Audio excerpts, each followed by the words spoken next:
apabila terjadi krisis, maka orang akan rame-rame menarik tunai uangnya. Hai teman-teman, Assalamualaikum. Bersama Erly di sini and welcome back to my channel.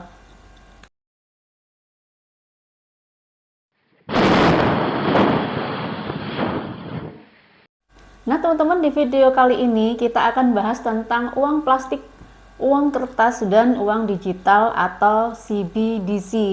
Nah teman-teman, yang perlu kalian ketahui bahwa uang kertas pertama kali itu beredar di daratan Cina pada dinasti Zhou 960 sampai 1127 Masehi pada masa pemerintahan Kaisar Zhengzong. Uang kertas ini bernama Jiaoxi, merupakan uang kertas pertama di dunia. Nah teman-teman, sedangkan uang kertas pertama kali di Indonesia adalah berupa surat kredit yang dibawa oleh perusahaan Hindia Timur Belanda tahun 1783 sampai dengan 1811. Nah teman-teman, tentu saja sebelum pendudukan Jepang, kita menggunakan mata uang golden. Nah teman-teman, kemudian pada tahun 1942 saat Jepang menduduki Indonesia, maka uang golden menjadi alat pembayaran bersama dengan uang militer. Nah teman-teman, kemudian sebelum bangsa Indonesia mengeluarkan uang rupiah sendiri yang pada saat itu bernama uang Republik Indonesia, tepatnya 2 Oktober tahun 1945, pemerintah mengeluarkan maklumat bahwa kita dilarang menggunakan dan mengedarkan uang nikah. Nah setelahnya kita resmi menggunakan uang Republik Indonesia pada tanggal 30 Oktober tahun 1946.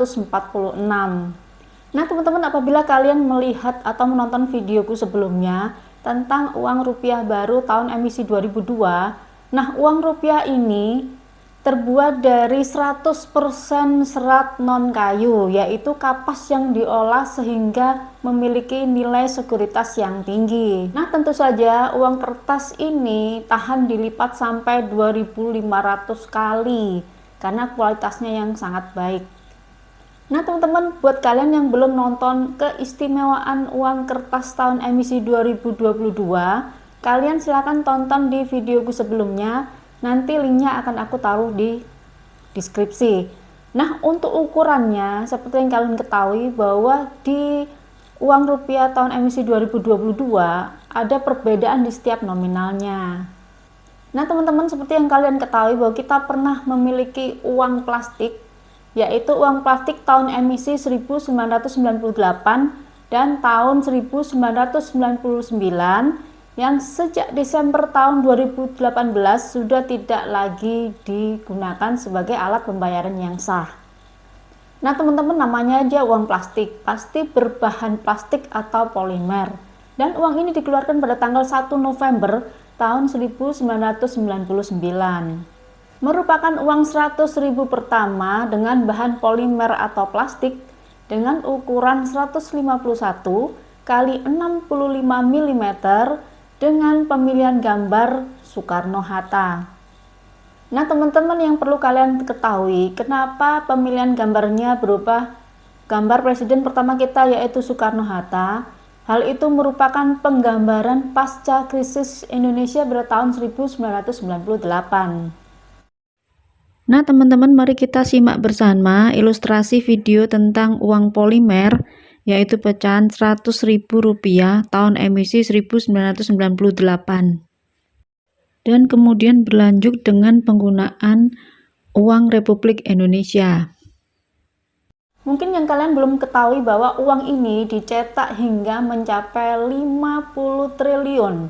Hal ini dilakukan sebagai upaya pemerintah memenuhi syarat internasional yang mengharuskan tiap bank sentral memiliki persediaan uang tunai 5 kali lipat dari keadaan normal dalam menghadapi Millennium Bug.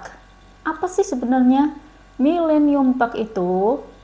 Adalah suatu kesalahan perhitungan tanggal pada sistem komputer, dan teman-teman, hal ini terjadi pada tahun 2000 pada saat itu. Mungkin kalian juga sudah tahu dan mengalami tentang tahun milenium ya, perubahan antara dari tahun 1900 menuju ke tahun 2000. Nah teman-teman, kalian tahu nggak sih siapa negara pertama di dunia yang menggunakan uang polimer sepenuhnya, yaitu negara tetangga kita, Australia. Australia mulai menggunakan uang polimer atau uang plastik ini pada tahun 1996. Dan kalian tahu, pada saat itu pecahan 100.000 pertama kita tahun emisi 1999 juga dicetak di Australia. Jadi kita bekerja sama dengan negara Australia. Nah teman-teman, masa edar uang rupiah 100.000 polimer ini tahun emisi 1999 hanya sampai dengan 30 Desember tahun 2013, sampai keliru. Sedangkan masa tukarnya dimulai pada tanggal 30 Desember tahun 2013 sampai dengan 30 Desember tahun 2018. Jadi masa tukarnya itu 5 tahun teman-teman. Dan ini sudah aku bahas di video-video sebelumnya. Nah teman-teman, upaya pemerintah dalam pengadaan uang plastik tahun emisi 1999 juga sebagai upaya untuk menghadapi milenium 2000 atau yang dikenal dengan Y2K atau Years to Kilo. Nah teman-teman, yang perlu kalian pahami juga adalah bahwa kewenangan kebijakan tersebut ada di tangan Bank Indonesia, jadi bukan berada di tangan pemerintahan. Teman-teman, mungkin dari tadi kalian bertanya-tanya, kenapa kok penarikannya begitu cepat? Karena ternyata uang rupiah dalam bentuk plastik atau polimer ini gampang rusak, tidak awet, dan sangat mudah untuk dipalsukan. Akhirnya, Bank Indonesia memutuskan untuk menghentikan kerjasama dengan Australia sejak tahun 2007. Nah teman-teman, selain gampang rusak juga jika terkena panas maka uang ini warnanya akan sedikit memudar. Kemudian jika ada bekas lipatan tersebut sangat sulit untuk diluruskan kembali, jadi kayak ada bekas-bekasnya gitu ya, garis-garisnya gitu, jadi kelihatan kayak kusam gitu teman-teman. Nah teman-teman, yang unik dari warga pos 62 yaitu suka menyetrika uang plastik apabila terlihat kusut. Jadi kadang-kadang nih teman-teman, bekas ini warnanya itu nempel di setrikaan atau di pelapisnya. Alasan lainnya bahwa masyarakat Indonesia itu suka menjepret uang plastik pada saat itu dengan alasan agar mudah dibawa. Karena apa? Uang plastik kan memiliki bahan polimer ya, jadi agak susah untuk dilipat-lipat. Sedangkan kita sendiri kalau punya uang satu bender 1 juta gitu kan, 9-nya utuh, yang satunya kan dilipat begini. Nah kalau di uang plastik itu tidak bisa seperti itu teman-teman.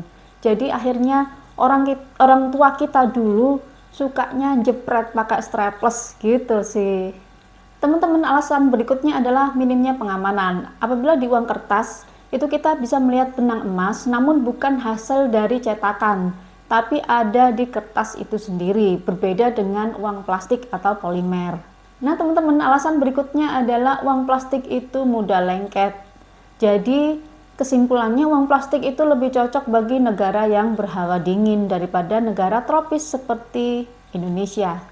Nah teman-teman, setelah kita tadi bahas tentang uang kertas, uang plastik, nah saat ini sedang ramai dibicarakan bahwa Bank Indonesia akan mengeluarkan uang rupiah digital atau CBDC. Nah teman-teman, uang rupiah digital atau CBDC ini kepanjangan dari Central Bank Digital Currency. Nah teman-teman, buat kalian yang belum mengenal jauh tentang CBDC, ada sedikit perbedaan antara CBDC dengan saldo kita selama ini yang ada di bank. Nah, apabila kalian punya tabungan di bank atau punya uang di e-wallet, sebenarnya uang kas keras fisiknya ada di bank atau di lembaga e-wallet tersebut. Nah teman-teman, yang perlu kalian pahami adalah bahwa sebenarnya uang kalian atau saldo kalian yang ada di bank atau di e-wallet diputar lagi atau dipinjamkan ke nasabah-nasabah lainnya. Sebagai bukti atau realitanya, apabila nasabah bank dan e-wallet menarik tunai secara bersama-sama, pasti nggak akan bisa teman-teman, karena uang tersebut berada di nasabah-nasabah lainnya dalam bentuk pinjaman. Kalian paham kan maksudnya? Itulah yang dikhawatirkan oleh sebagian besar orang. Apabila terjadi krisis, maka orang akan rame-rame menarik tunai uangnya, sebab mereka takut bank akan mengalami kolaps atau bangkrut, teman-teman. Namun beda halnya dengan CBDC, teman-teman. CBDC sama halnya dengan uang tunai yang ada di tangan kalian semua, namun dalam bentuk rupiah digital. Nah, teman-teman, jadi saldonya beda dengan saldo bank atau e-wallet. Jadi saldonya itu betul-betul ada di tangan kalian semua. Nah, jadi teman-teman, seperti halnya kita pegang uang yang ada di dompet kita saat ini. Jadi itu betul-betul uang real yang ada di tangan kalian. Jadi dengan adanya nanti CBDC ini, prediksi teman-teman bahwa 10 tahun ke depan mungkin aja uang rupiah kertas, uang rupiah polimer itu tidak akan beredar lagi. Nah, tentu saja kalau selama ini kita familiar dengan bentuk tarik tunai, teman-teman, mungkin 10 tahun ke depan akan menjadi tarik tunai CDBC atau tarik tunai rupiah digital. Tentu saja kita akan lebih nyaman menggunakan uang rupiah digital karena kita tidak perlu membawa kemana-mana uang fisik kerasnya. Jadi seperti sekarang ini kan kita lebih nyaman kalau pas ke kafe kita pakai QRIS atau kita pakai debit seperti itu kan. Jadi nanti ke depan akan seperti itu, teman-teman. Kalau saat ini kita masih bisa melihat uang kertas, uang logam yang berada di pasaran. Mungkin prediksi 10-20 tahun lagi, uang kertas, uang logam tersebut akan menjadi sejarah uang di masa lalu. Jadi apabila kalian masih ingin mengenang masa lalu atau ingin menjadi kolektor uang, nanti silakan disimpan tahun emisi 2022 kemarin yang baru terbit pada 18 Agustus tahun 2022 agar bisa dikenang dan diperlihatkan kepada anak cucu kita bahwa kita pernah mengalami masa di mana kita menggunakan uang kertas dan uang logam. Terima kasih sudah tonton video ini sampai habis. Jangan lupa subscribe dan nyalakan lonceng notifikasinya agar kalian selalu tahu setiap kali aku upload sesuatu yang baru. Kurang lebihnya mohon maaf. Bye-bye. Assalamualaikum.